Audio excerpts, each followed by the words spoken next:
it! That's better.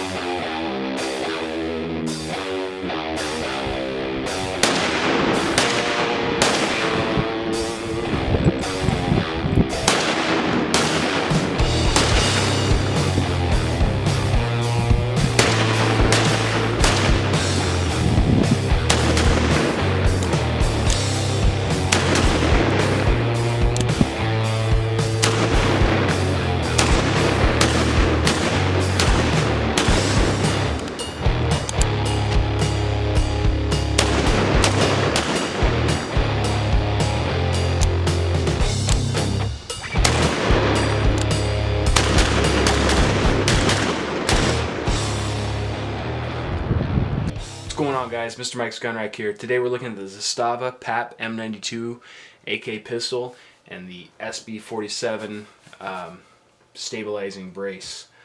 There's no secret that the AK pistols and even the AR pistols have been around for a long time. They're basically just a short-barreled rifle without a stock on it, and according to the ATF, they're not a rifle, they're a pistol. I've always had a big problem with that. They've been incredibly unusable, unshootable. They're cool, but they're not really practical. Well, these stabilizing braces, arm braces, they really changed that. And with the introduction of the SIG, SB15, they really made an AR pistol usable. It wasn't long before we started seeing the SB47 Arm Brace from Century Arms introduced, and it really made those AK pistols more usable. Recently here in Washington State, we had some legislation passed that put us closer to SBRs, and that's really why I bought this. Was the intention to SBR it, turn it into a short barrel rifle, going the legal route with the tax stamp and everything.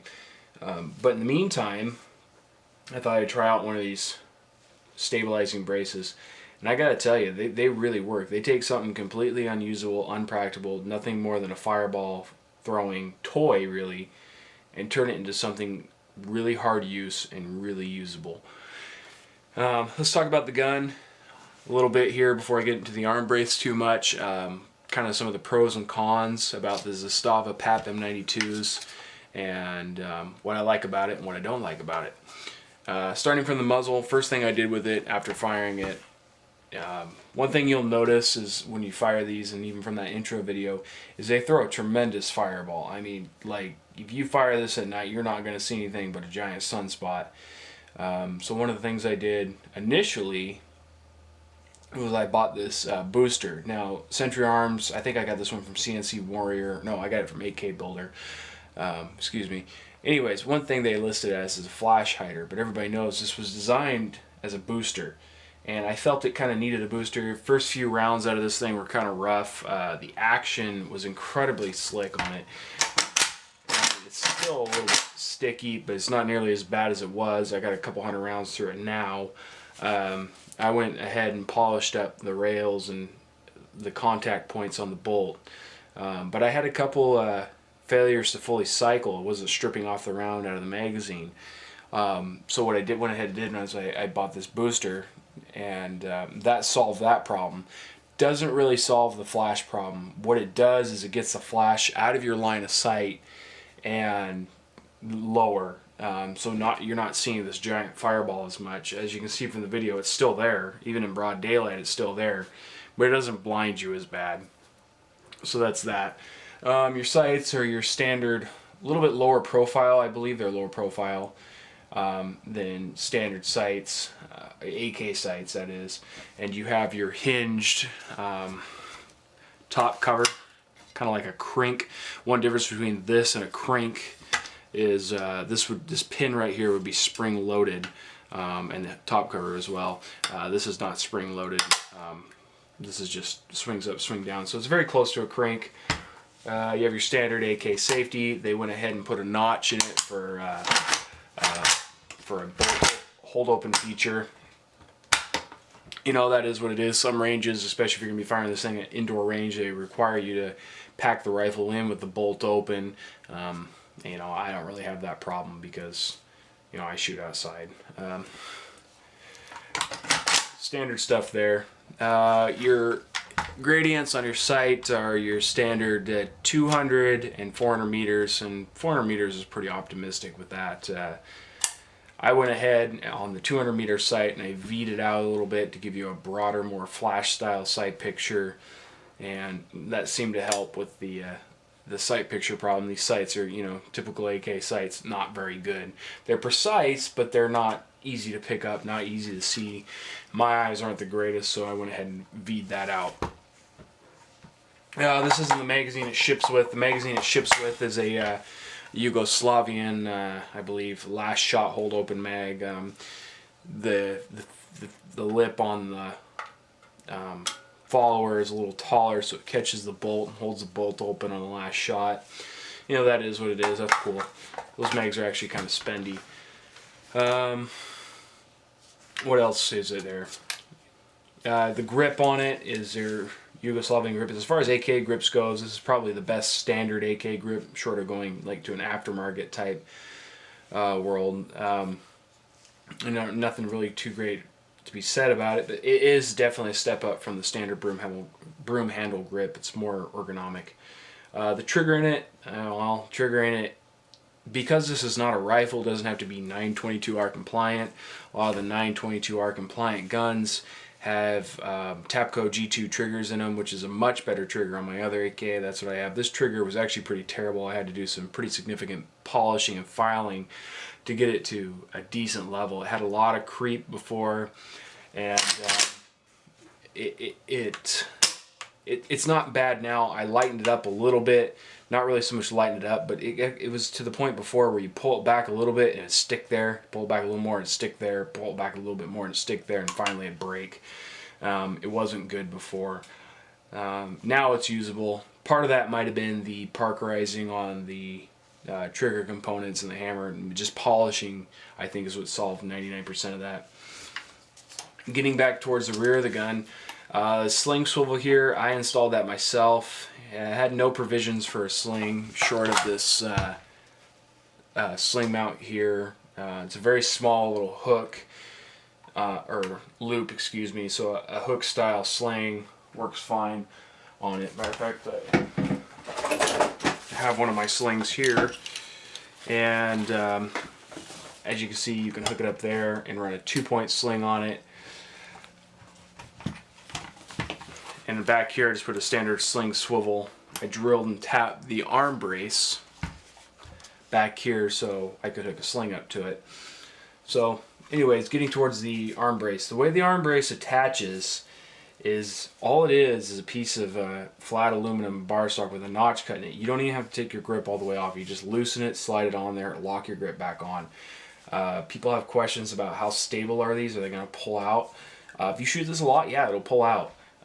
So what I did to go ahead and fix that is I drilled and tapped and put a screw in there to lock it in there to give it an extra level of security, as well as Loctite that bolt on here. Now I think if you were to go with an aftermarket grip, like maybe the Magpul grip or a Hogue or something like that, you'd have more surface area here to lock that in. I haven't done anything with that yet. I don't know if I will or not. I mean, these grips are a lot better than the standard AK grip, so I mean, I'm on the fence about that. We'll see what happens in the future.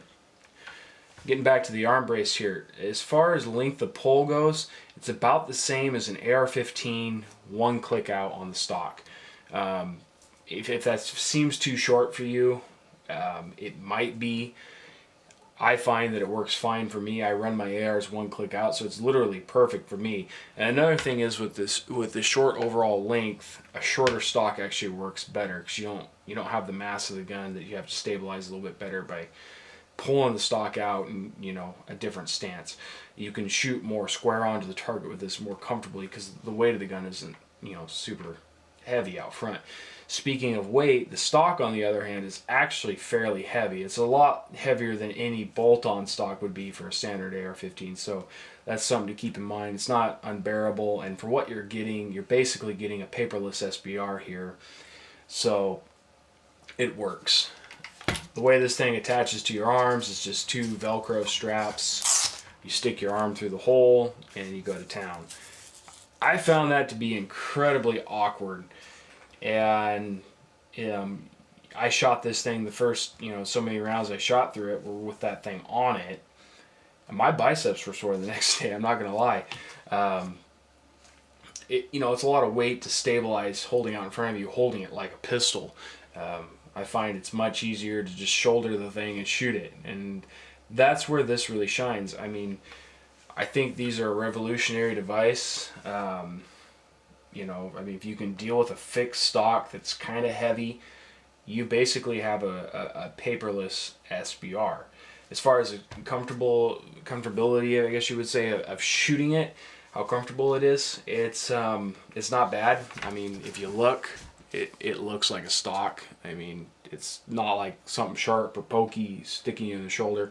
I know a lot of guys with the AR-15 pistols, they shoulder those and try to shoot them, and it's really hokey because there's not a lot stopping it from rocking. You just have that one buffer tube, sticking in your shoulder.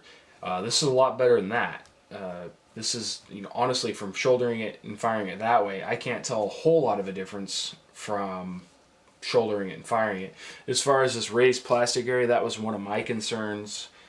Would that get in the way of a good cheek weld? I haven't really noticed it. It's back far enough that my cheek's up in this area. Jumping back to the front of the gun, looking at this wood furniture here, they give you a nice wood furniture. They give you vented holes here, which are a nice touch. Keeps the gun a little bit cooler. These things are kind of notorious for getting pretty hot. I went ahead and stained it to give it a little more of a crank type look. Give it some red varathane, which doesn't seem to be holding up too well, but looks a little better in my opinion. Overall, the fit and finish of the gun is great. I wish they'd attempted to smooth out the action a little bit before they let it leave the factory, but hey, I guess for what you're paying. Right now, these guns, as you see them, for the most part, are shipping out for about $500. I know a guy recently who just bought one. I went the more expensive route, and probably the dumber route, is I bought the pistol separate, and then I bought the flash hider and the arm brace and so on and so forth extra, which ended up running me more money. So if you're going to buy one of these, it'd be better off just to buy it with the arm brace and the flash hider already on it. Century Arms, last I checked, had them. That's always subject to change. Anyways, thanks for watching. Like, share, and subscribe, and see you later.